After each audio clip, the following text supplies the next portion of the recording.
Hello students, hope you all are doing well. See, previously આપણે તમારું unit 3 એનો first chapter એટલે કે India as a developing country એની અંદર આપણે ડિસ્કસ કરતા હતા કેરેક્ટરિસ્ટિક્સ. આપણે in detail characteristics actually discuss કરતા હતા, જેમાં આપણે national income per capita as well as structural ચેન્જીસથી લઈ અને ઇકોનોમીની ડ્યુઆલિટીથી લઈ અને મિક્સ્ડ ઇકોનોમીમાં કેવી રીતે આપણે વર્કઆઉટ કરેલું છે, as well as liberal industrial policy જે છે એ કેવી રીતે આપણે અપનાવેલી છે અને કેવી રીતે એના ઉપર કામકાજ કરેલું છે. નાઉ નેક્સ્ટ પાર્ટ જે છે એ તમને આપેલું છે private ownership of means of production. C, production માટેના રિસોર્સિસ માટે તમને કીધેલું છે, બરાબર. આગળ આપણે જે કંઈ પણ જોયું લિબરલ ઇન્ડસ્ટ્રીયલ પોલિસી એની અંદર આપણે ઇનડેપ્થ ઓલમોસ્ટ વસ્તુઓ જોઈ લીધેલી છે, બરાબર. બટ તે in this particular characteristic they are talking about the private ownership of means of production, બરાબર. એ લોકો એ વસ્તુ માટે ચર્ચા કરવા માંગે છે કે જે વસ્તુમાં રિસોર્સિસ કોઈ પ્રાઇવેટ ઓનરના નામે હોય.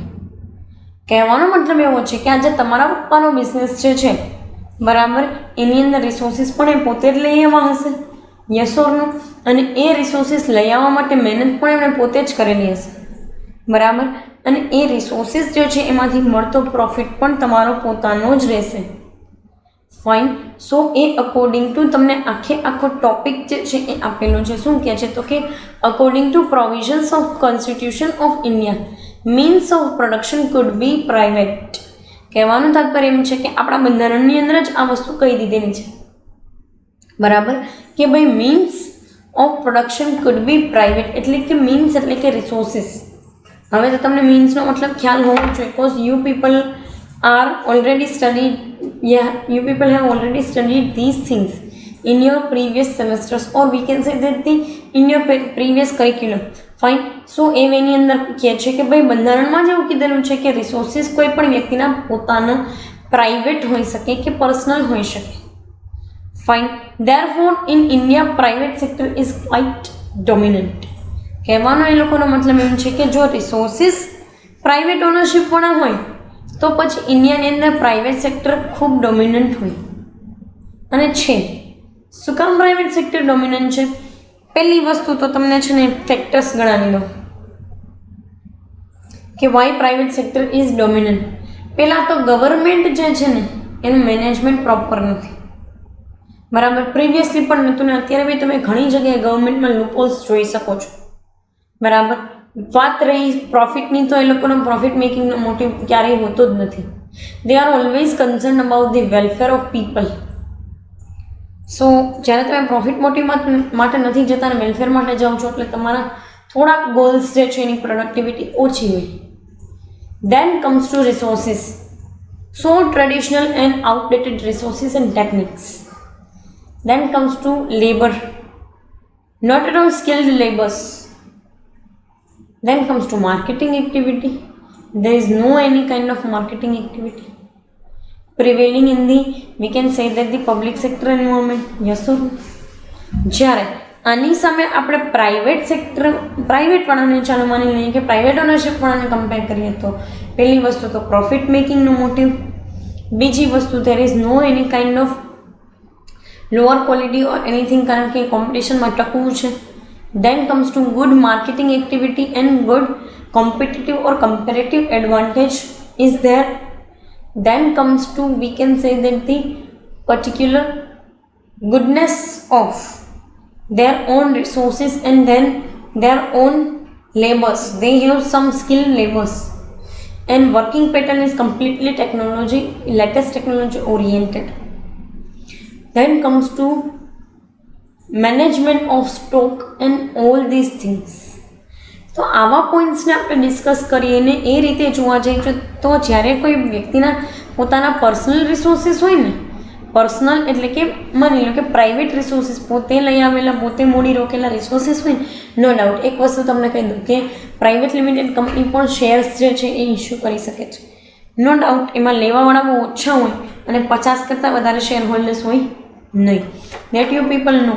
બટ હા, પ્રાઇવેટવાળા પણ પ્રાઇવેટ લિમિટેડ કંપનીવાળા પણ શેર્સ બહાર પાડતા હોય છે અને they have sum or the other share holders also. Fine. શું કહે છે તો કે ભાઈ એ લોકો પર્ટિક્યુલર મેનરની અંદર તમારી કંપનીની અંદર પોટેન્શિયલ જોઈને એમાં નાખે છે પૈસા, તો તમારું કામકાજ છે એ લોકોને રિટર્ન અપાવડાવું, that too in the effective way. Fine. So એ બી એક પ્રાઇવેટ સેક્ટરની અંદરનો જ એક માની લો કે ભાગ છે. પછી વાત કરીએ કે dominance of private sector. Y it is dominant? તો કે મેનેજમેન્ટ સુપિરિયર છે, ક્વોલિટેટિવ પ્રોડક્ટ છે, કમ્પેરેટિવ ને કોમ્પિટિટિવ એડવાન્ટેજ લેવા માટે એબલ છે, માર્કેટની અંદર ક્યાંય પણ ટકી શકવા માટે એબલ છે, ત્યાંથી લઈ અને માર્કેટિંગ એક્ટિવિટી સુધી દરેક કામ બહુ ઇફેક્ટિવ વેની અંદર એ લોકો કરે છે. પછી રિસોર્સિસ ભલે ને એના પોતાના રહ્યા, કારણ કે એમાં કેવું છે કે રિસોર્સિસ પોતાના ને મારે ઢાળવું હોય એ રીતે ઢાળી શકું.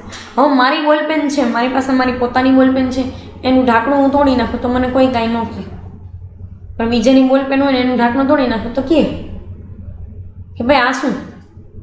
તો આ એવી વસ્તુ છે કે ગવર્મેન્ટના રિસોર્સિસને તમે તમારી રીતે ઢાળી ન શકો, પણ હા તમે તમારી ઓનરશિપના રિસોર્સિસને તો તમારી રીતે ઢાળી શકો ને. Yes or no? નેક્સ્ટ કે છે કે ઇન ટોટલ નેશનલ પ્રોડક્ટ એટલે કે પર્ટિક્યુલર વાત કરીએ છીએ જીએનપીની, private sector share is quite remarkable. At present major part of industrial sector is privately own. Yes, this is the truth and we have to accept this truth કે ભાઈ જીએનપીની અંદર પણ પ્રાઇવેટ સેક્ટરનું શેર જે છે એ મેજોરિટી શેર છે and it is quite remarkable share.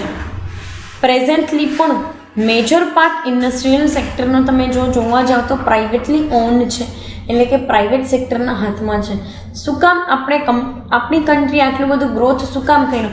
તો કે તમે સિનારીઓ જુઓ ને, ડેટા જુઓ ને, પ્લાનિંગ પીરિયડ એટલે કે 5 યર પ્લાનના તમે ડેટા જુઓ ને, બિફોર 1991 એટલે કે ઇકોનોમિક રિફોર્મ પહેલાંના ને ઇકોનોમિક રિફોર્મ પછીના કે જ્યાં પ્રાઇવેટાઇઝેશન આવી ગયું, જ્યારે લાયસન્સ રાજની તમે પરિસ્થિતિ જુઓ ને, એટલે કે આઈ એમ ટોકિંગ અબાઉટ અપ્રોક્સિમેટલી 1978, 79 ઓર 80, બરાબર 1980ની વાત કરું છું હું તમને, એટલે before 10 years of economic reforms, almost 10 to 11 years, જ્યારે લાયસન્સ રાજ હતું ને લાયસન્સ રાજ રિમૂવ કરવામાં આવ્યું ત્યારે ઘણા બધા બિઝનેસીસ જે છે એ રિલેક્સ થઈ ગયા હતા.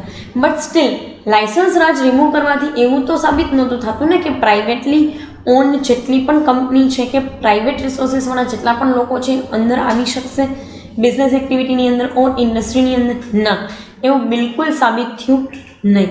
સો એ કેસમાં એ લોકોએ કર્યું કેવું તો કે ભાઈ પ્રાઇવેટાઇઝેશન જ્યારે આવ્યું ને ઇન 1991 ત્યારે ઓલમોસ્ટ વસ્તુને એ લોકોએ પ્રાઇવેટાઇઝેશન કરી નાખ્યું. ખાલી atomic energy, arms and ammunition and railway આ 3 વસ્તુને એણે પોતાના હાથમાં રાખીને બાકીની દરેક વસ્તુ from the starting point to the basic necessity to the luxuries and all these V can say that the facilities, infrastructural facilities કે જેની અંદર તમે પ્રાઇવેટ ટ્રાન્સપોર્ટથી લઈ અને પ્રાઇવેટ બેંક સુધી ને પ્રાઇવેટ કમ્યુનિકેશન કંપની સુધી, બરાબર, પ્રાઇવેટ નેટવર્ક જે તમે આઈડિયા ને વોડાફોન ને જીઓ ને એવી બધી વસ્તુઓ જુઓ છો, બરાબર, ત્યાં સુધી દરેક વસ્તુની અંદર ગવર્મેન્ટે પ્રાઇવેટ સેક્ટરને આવવા દીધું. અને આપણે ગ્રોથ છે ને ત્યારે જ કર્યો છે, કારણ કે પ્રાઇવેટ સેક્ટરનો ફાયદો આપણને શું થાય કે એ લોકો છે ને બહુ સારી એવી વેની અંદર વસ્તુઓ બનાવતા હોય, માર્કેટમાં ટકી શકે એટલા એબલ હોય, એની પાસે પોતાના આઈડિયા, નિર્ણય લેવાની તાકાત હોય અને નિર્ણય લેવાની લિબર્ટી પણ હોય. એટલે એ લોકો ઇમ્પોર્ટને પોતાના માટે કેમ કંટ્રોલ કરવું, કેવી રીતે એક્સપોર્ટ વધારવું, એના ઉપર એ ફોકસ કરતા હોય. ગવર્મેન્ટ કરે છે કે નહીં, that is the another part. Government તો પોતાની સાઈડથી કરે છે, ઇમ્પોર્ટ રિસ્ટ્રિક્ટ કરવાનું ને એક્સપોર્ટ જે છે એને એન્કરેજ કરવાનું કામ. But this private sector people have so much potential to give you revenue in your, V can say that the balance of payment thing, બરાબર. તમે બેલેન્સ ઓફ પેમેન્ટની અંદર તમે જે છે એ લોકોનો ઘણો ખરો હિસ્સો જોઈ શકો છો. બીજું કે જીએનપીની અંદર કે ગ્રોસ નેશનલ પ્રોડક્ટની અંદર પણ તમે એનો હિસ્સો જોઈ શકો છો, કારણ કે દે are the one who can make the things in bulk. Even તમારે જો તમારી પોપ્યુલેશનને ફીડઅપ કરવી હોય ને તોય તમારા લોકોના સહારાની જરૂરિયાત પડે, પ્રાઇવેટ ઓનરશિપ વાળાની. And why so that I am telling you, શું કામ જરૂરિયાત પડે છે એ હું તમને કહી દઉં. કારણ કે ગવર્મેન્ટ જે વસ્તુ બનાવે છે ને એ વસ્તુ પ્રોબેબલી લોકો યુઝ કરવાનું પસંદ પણ નથી કરતા, કારણ કે ગવર્મેન્ટનો એક મોટિવ જે વેલફેરનો છે ને એને બહુ નડી જતો હોય છે. ફાઇન. સો એ વેલફેરનો મોટિવ નડવાથી ગવર્મેન્ટ એવું કાંઈ ન કરી શકે કે જે વસ્તુ મોંઘી બનાવી અને માર્કેટમાં મોંઘા ભાવે વેચાય. બરાબર. સો એ લોકોએ હંમેશા એવી જ વસ્તુ પર ફોકસ કરવું પડે કે જે દરેક લોકોને પરવડતી હોય કે માની લો કે પોસાતી હોય. સો એ લોકો એવી ક્વોલિટેટિવ પ્રોડક્ટ ના બનાવી શકે. બટ હા, પ્રાઇવેટ સેક્ટરવાળા એ વસ્તુ બનાવી શકે and even they can export it to the other countries. બરાબર. એ લોકો બનાવી તો શકે જ પણ બીજા કન્ટ્રીઝને પણ એક્સપોર્ટ કરી શકે, જેથી કરીને આપણા એક્સપોર્ટમાં વધારો થાય, કન્ટ્રીની પોઝિશન વર્લ્ડ માર્કેટમાં સારી બને. બરાબર. આના સિવાય પણ કેટલી બધી વસ્તુનો ફાયદો કે ભાઈ તમે એમ્પ્લોયમેન્ટ ક્રિએશન કરી શકો, એમ્પ્લોઈઝ લોકોને તમારી રીતે સાચવી શકો છો. એ એમ્પ્લોઈઝ જે છે એને તમે સ્કિલ લેબરની અંદર કન્વર્ટ કરી શકો છો. કારણ કે મોસ્ટલી પબ્લિક સેક્ટરના કેસમાં તમે જોવા જાઓ ને તો એમ્પ્લોઈઝ લોકો બિચારા પહેલેથી જ ઓલરેડી માની લો કે નોન સ્કિલ્ડ પીપલ હોય. And in that case, in that non skilled things એ લોકો કામ કરીને તમને એવું કામ કરી દે કે જે બહુ કોમન એવું કામ હોય કે જે તમે જાતે પણ કરી શકો. So you need some or the other type of skilled labours, yes or no? So a skill labour ક્યાંથી આવે છે ને કેવી રીતે એ લોકો કામકાજ કરતા હોય? તો કે પ્રાઇવેટલી ઓન લોકો હોય ને એ નોન સ્કિલ લેબરને કદાચ હાયર કરીને એ લોકોને સ્કિલ લેબરની અંદર કન્વર્ટ કરી શકે છે. બીજું, એમ્પ્લોઈઝ લોકોને અલાઉન્સીસ મળતા હોય તો એ એક સાઈડ જ અટ્રેક્ટ થવાના છે. ફાઇન. જેટલા નો ડાઉટ તમે સરકારી કર્મચારી બનો તો તમને દરેક બેનિફિટ આપવામાં આવે, પણ સરકારી કર્મચારી બનવાવાળા બહુ ઓછા લોકો હોય માર્કેટમાં. બરાબર ને? તમે જુઓ છો કે 7,000 જગ્યા માટે 7 લાખ લોકો જે છે અપ્લાય કરતા હોય. So you can imagine the ratio of unemployment અને એમ્પ્લોયમેન્ટ ઓપોર્ચ્યુનિટી. એનો તમે રેશિયો જોવા જાઓ તો માની લો કે બહુ એટલે બહુ ઓછો છે. And in that particular case, એ કેસની અંદર તમારે જે છે એ કાંઈ તમે બહુ જે છે એ એવી માની લો કે મહેનત કરી લો તો કદાચ તમે ગવર્મેન્ટ સેક્ટરની અંદર કામ કરવા માટે એબલ બની શકો. ફાઇન. સો એ વેની અંદર પ્રાઇવેટ સેક્ટરના મેજર બેનિફિટ્સ જે છે એ તમને હું રિસાઇડ કરી આપું છું. બીજી એક વસ્તુ એ છે કે ભાઈ પ્રાઇવેટ સેક્ટર જે છે ને એક કન્ટ્રીની વેલ્થ અને કેપિટલ ક્રિએશનની અંદર હેલ્પફુલ થાય. કારણ કે તમે જોવા જાઓ ને તો એક વેથી એ લોકો કેપિટલ ક્રિએશનમાં એનો પોતાનો હાથ હોય છે. ઘણી વખત ક્રેડિટ ક્રિએશનની અંદર એ લોકોનો હાથ હોય છે. કેમ કે હું લોન લઉં ને હું મારા જે કોઈ પણ કસ્ટમર લોકોને વસ્તુ આપું, આ છે તે છે, સપ્લાયર્સ લોકોને પેમેન્ટ કરું છું. This is all included in we can say that the particular credit creation as well as capital creation processes. So એ લોકો સાઈડથી તમે જોવા જાઓ તો they are the wealth creators. કારણ કે ગવર્મેન્ટ આ વસ્તુને નો કરી શકે, નો કેરી કરી શકે. સો એક પોઈન્ટ ઉપર તમે જોવા જાઓ ને તો welfare is the main task of the government. And in that case તમે જે છે એ લોકો પાસેથી એવું એક્સપેક્ટેશન ના રાખી શકો કે ટ્રાન્સપોર્ટેશનની અંદર એ ગવર્મેન્ટ જે છે એ પર્ટિક્યુલર માની લો કે કોઈ જગ્યાએ જવાના 100 રૂપિયા 200 રૂપિયા ઉઘરાવી શકે. જ્યારે તમે પ્રાઇવેટ કોઈ પણ બસને તમે જોઈ લેશો એ લોકોના ટિકિટના ભાવ કમ્પેરેટિવલી બહુ હાયર હોય છે than to the government. Fine. So એ વેની અંદર કીધેલું છે સૌથી ચીપેસ્ટ મોડ ઓફ ટ્રાન્સપોર્ટેશન છે રેલવે. ફાઇન. કે જ્યાં પ્રાઇવેટ ઓનર્સ લોકોનું કાંઈ આવતું નથી and that is completely based on the we can say that the public sector. Fine. So આપણને મેજોરિટી ઇન્ડસ્ટ્રીયલ સેક્ટર જે છે એ પ્રાઇવેટલી ઓન છે, નો ડાઉટ.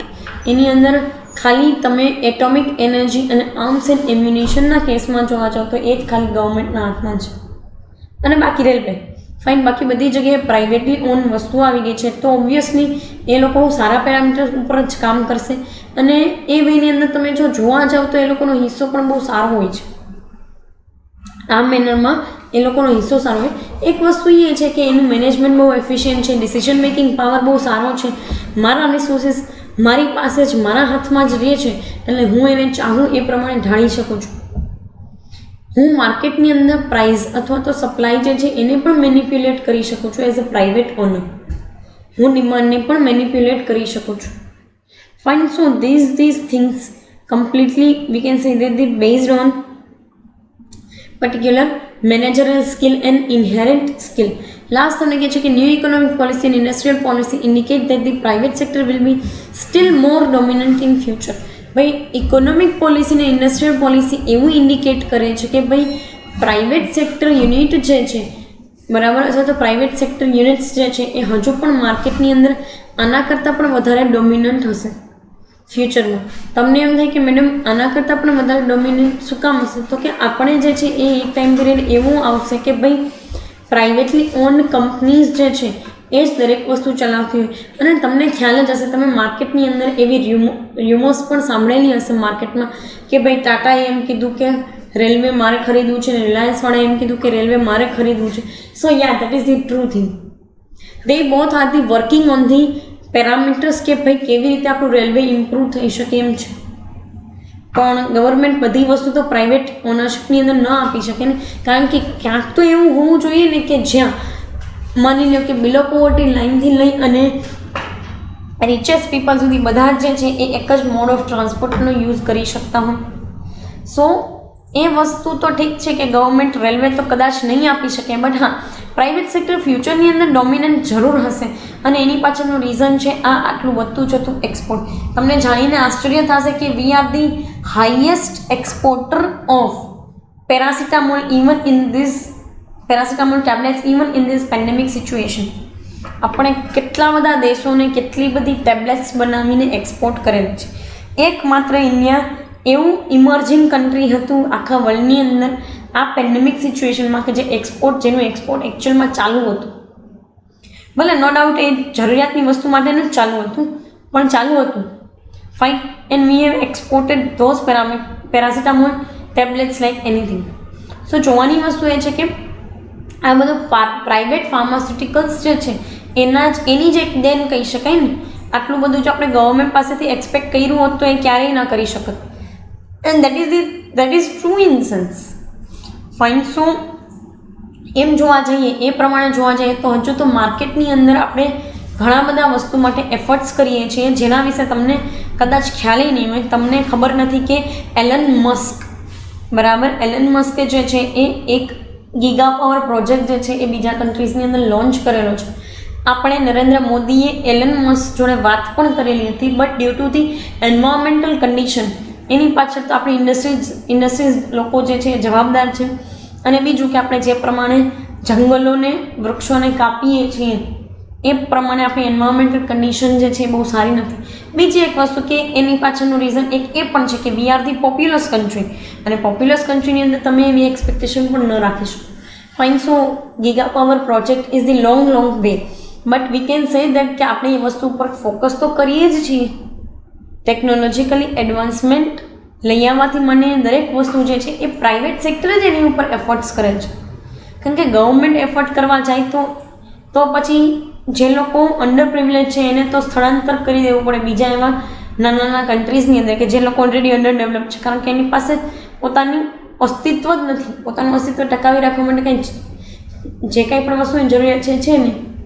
ફાઇન. સો પ્રાઇવેટ સેક્ટર બહુ એ વસ્તુ ઉપર એફર્ટ કરે છે ને હજુ પણ ફ્યુચરની અંદર પણ એક ડોમિનન્ટ વેની અંદર રહેશે જ. ફાઇન. એવું નવી ઇકોનોમિક પોલિસી અને ઇન્ડસ્ટ્રીયલ પોલિસીઝનું કહેવું છે. So this is all about the private ownership of means of production. બાકીનું જે કાંઈ પણ છે 8th નંબરનું કેરેક્ટરિસ્ટિક એન્ડ 9th નંબરનું, જેમાં તમે પ્રોફિટ ઓરિએન્ટેડ પ્રોડક્શન અને determining performance of market system જોશો બરાબર. એ વસ્તુ આપણે કમિંગ સેશન્સની અંદર ડિસ્કસ કરશું. અત્યારે પર્ટિક્યુલર આ સેશન માટે અહીંયા સુધી રાખીએ. Thank you so much.